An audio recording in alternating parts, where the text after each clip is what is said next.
మీ business ఏదైనా మీ ఊర్లో promotion చేయాలంటే అది సుమన్ టీవీతోనే సాధ్యం. ఇప్పుడే సంప్రదించండి.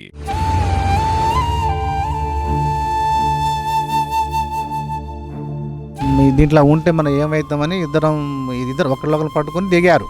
కొంత దూరం పోయినాక ఏడిపోయారు. ఈమెమో ఒక చెట్టుకు తట్టుకుంది, అది పైన ఉన్నది. ఈయన లోపలికి పోయారు.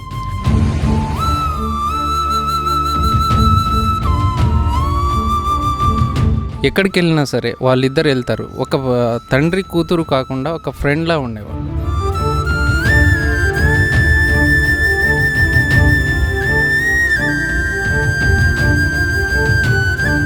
అన్నయ్య ఎంగేజ్మెంట్ టోటల్ అమౌంట్ కూడా అశ్వినియే పెట్టుకుంది. మొత్తం వాళ్ళ డబ్బులు.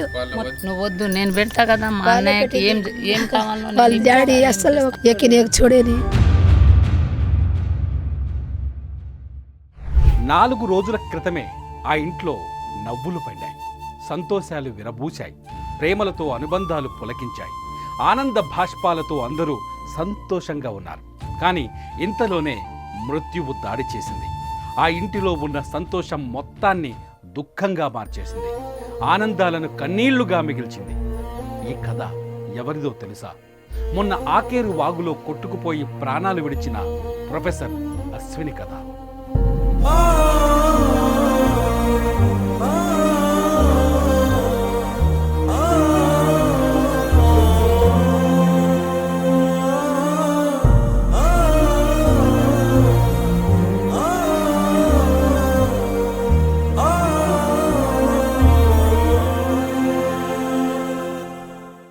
సైంటిస్ట్ అశ్విని, ఆమె తండ్రి మోతీలాల్ మరణం కుటుంబ సభ్యులనే కాదు, యావత్ తెలుగు రాష్ట్రాలనే కన్నీళ్లు పెట్టిస్తోంది.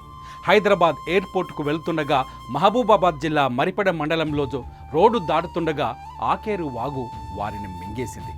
ఆగస్టు 29న తన సోదరుడు అశోక్ నిశ్చితార్థం కావడంతో ఊరు వచ్చింది అశ్విని. ఫంక్షన్లో మోతీలాల్, అశ్విని కలిసి డాన్స్ కూడా చేశారు. ఆ రోజు మోతీలాల్ కుటుంబం ఎంతో సంతోషంగా గడిపింది. ఆ దృశ్యాలను చూస్తే ఇప్పుడు గుండె తరుక్కుపోతోంది.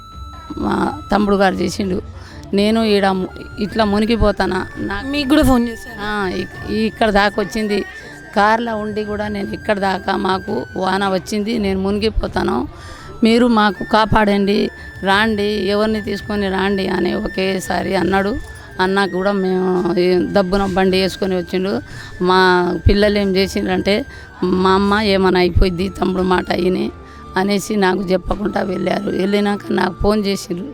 నేను ఫోన్ చేస్తే ఏం కాలేదమ్మా, ఇగో ఇట్లా కొద్దిగా ఇరుక్కపోయింది, బుడదల ఆగిపోయింది, కారు తీసుకొస్తాను. చూశారుగా ఎంత సంతోషంగా ఉన్నారు. ఒకరి చేయి పట్టుకొని ఒకరు హుషారుగా డాన్స్ వేశారు. కొడుక్కి పెళ్లి చేస్తున్నా అనే సంతోషం మోతీలాల్ ముఖంలో కనబడితే అన్నా వదిన జంటను చూసి అశ్విని మురిసిపోయింది. కానీ ఆ రోజు వారికి తెలియదు, ఈ ఆనందం వెనుక ఘోర విషాదముందని, మళ్ళీ మేమంతా కలిసి డాన్స్ చేయలేమని, ఈ లోకంలో ఉండలేమని. ఎలా అయితే ఒకరి చేయి పట్టుకొని ఒకరు డాన్స్ వేశారో, వరద కొట్టుకుపోయే సమయంలో కూడా ఆ తండ్రి కూతురు ఒకరు చేయి పట్టుకొని ఒకరు ఉంటారు. ఎక్కడికి వెళ్ళినా సరే వాళ్ళిద్దరు వెళ్తారు. ఒక తండ్రి కూతురు కాకుండా ఒక ఫ్రెండ్లా ఉండేవాళ్ళు.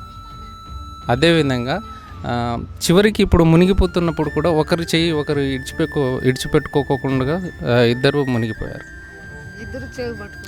ఎలా ఉన్నారో అదే విధంగా చివరికి ప్రాణం అదే విధంగా తీసుకున్నారు.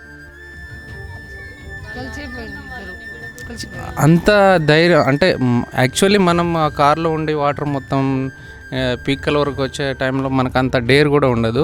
డైలెట్ నెంబర్ చూసేసి వాళ్ళు టక్క ఫోన్ చేసేంత డేర్ కూడా వచ్చింది. ఆఖరికి డోర్స్ అంతా స్లైడ్ చేసి పైకి మిర్రర్ మీద కాలు పెట్టి టాప్ ఎక్కడానికి ట్రై చేశారు. మనం బతుకుదామనే ఎంత ఆశ ఉండేది. విధి ఎంత బలీయమైందో కదా. అంతేలేని ఆనందం ఉన్న ఆ ఇంట అంతులేని విషాదం అలముకుంది. నిశ్చితార్థం కోసం వచ్చిన బంధువులు ఇప్పుడు ఇంటికి చావు కోసం వచ్చారు. శుభకార్యం రోజు బంధువులతో సందడిగా ఉన్న ఇల్లంతా ఇప్పుడు రోదనలతో నిండిపోయింది. కరెక్ట్గా 4:30కు నాకు కాల్ వచ్చింది. అన్నయ్య నాకు కాపాడు ఏమైందని అంటే ఇట్లా నేను కార్లో పోయి ఇరుక్కున్నా, వరద రావడం జరిగింది. పైన ఒక 2-3 చేలు తెగడం వల్ల నాకు అది తెలవగా నైట్ నేను పోవడం జరిగింది. ఇట్లా నేను తట్టుకున్నా, నీకు మన బంధువులు ఉన్నారు కదా, వాళ్ళకి వెంటనే ఇన్ఫామ్ చేసి నన్ను కాపాడన్నా అని వాళ్ళు ఏడవడం జరిగింది. మా ఇంటి వాళ్ళు అందరం, మా కుటుంబ సభ్యులందరం అప్పుడే లేవడం, అప్పుడే మేము అసలు ఏం చేయాలనో అర్థం కాక మేము కూడా అసలు అప్పుడే ఏడవడం జరిగింది. దీంట్లో ఉంటే మనం ఏమవుతామని ఇద్దరు ఒకరినొకరు పట్టుకొని దిగారు. కొంత దూరం పోయినాక ఈడిపోయారు. ఈమె ఒక చెట్టుకు తట్టుకుంది, అది పైన ఉన్నది. ఈయన లోపలికి పోయారు. అంటే మన అశ్విని గారు దొరికారు, నాన్నగారు దొరకలే. నెక్స్ట్ రోజు మళ్ళీ పోయాం మేము. అక్కడనే ఉంటుంది అని పోతే సేమ్ అదే ప్లేస్లో ఉన్నారు, అంటే కొద్దిగా దూరంలోనే ఉన్నారు ఆయన మాట. అశ్విని ఎంత గొప్ప అమ్మాయి. ఈ విషయం ఆమె గురించి తెలిసిన ప్రతి ఒక్కరూ చెబుతున్నారు. ఊరుకు ఊరు కన్నీరు పెడుతోంది. స్నేహితులు, కుటుంబ సభ్యులు అశ్విని మరణాన్ని జీర్ణించుకోలేకపోతున్నారు. కారులో వెళ్ళలేకపోయినా బాగుండేదేమో అంటూ గుండెలు బాదుకుంటున్నారు. తిరిగి రావా బిడ్డ అంటూ ఆమె తల్లి గుండెలవిసేలా రోధిస్తోంది. బంగారం లాంటి చెల్లి, తండ్రిని కోల్పోయిన అన్న కన్నీరు మున్నీరవుతున్నాడు. అన్నయ్య ఎంగేజ్మెంట్ టోటల్ అమౌంట్ కూడా అశ్వినియే పెట్టుకుంది. మొత్తం వాళ్ళే డబ్బులు, మొత్తం మొత్తం డబ్బులు, మొత్తం వాళ్ళు వదిన మొత్తం చిన్న చిన్న వస్తువులు మొత్తం వాళ్ళే కట్టింది డబ్బులు. మొత్తం వాళ్ళే చేసింది. నువ్వు వద్దు, నేను పెడతా కదా మా అన్నయ్యకి ఏం కావాలో. వాళ్ళ డాడీ అసలు ఒక రూపాయి కూడా ఇవ్వలే. లాస్ట్ చివరి క్షణాలు వాళ్ళిద్దరు, అంటే అన్నయ్య అశ్విని ఇద్దరు షాపింగ్ చేసి వచ్చారు. నేను పోలే, వాళ్ళే గాజులు తీసుకొచ్చింది. ఏదైనా వాళ్ళే తీసుకొని 4 రోజులు పోయింది ఖమ్మం. నేను పోలే. అమ్మ నాకు ఏం తెలియదు, నువ్వే తీసుకురా, మొత్తం నీకే తెలుస్తాయి కదా, నువ్వే తీసుకురా అని వాళ్ళకి పంపిన. మంచి డాన్స్ చేసింది.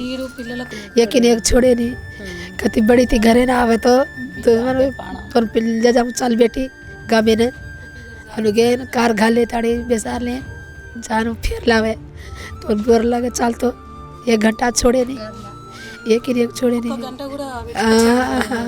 చిన్న తండా నుంచి సైంటిస్ట్ వరకు ఎదిగిన ఆమె ఎంతో మందికి ఇన్స్పిరేషన్. చదువులో బంగారు పతకాలు సాధించింది. బంగారు భవిష్యత్తుకు బాటలు వేసుకుంది. కానీ ఏం చేస్తాం, విధి ఆడిన వింత నాటకంలో తండ్రితో పాటు విగత జీవిగా మారింది.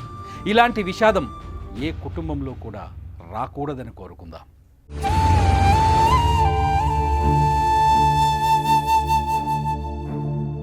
దీంట్లో ఉంటే మనం ఏమవుతామని ఇద్దరు ఒకరినొకరు పట్టుకొని దిగారు. కొంత దూరం పోయినాక ఈడిపోయారు. ఈమె ఒక చెట్టుకు తట్టుకుంది, అది పైన ఉన్నది. ఈయన లోపలికి పోయారు.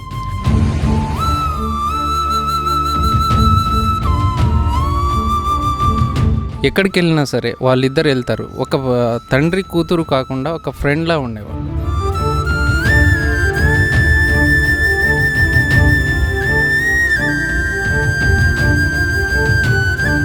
అన్నయ్య ఎంగేజ్మెంట్ టోటల్ అమౌంట్ కూడా అశ్వినియే పెట్టుకుంది. మొత్తం వాళ్ళే డబ్బులు. నువ్వు వద్దు, నేను పెడతా కదా మా అన్నయ్యకి ఏం కావాలో. వాళ్ళ డాడీ అసలు यकीन एक छोड़े नहीं.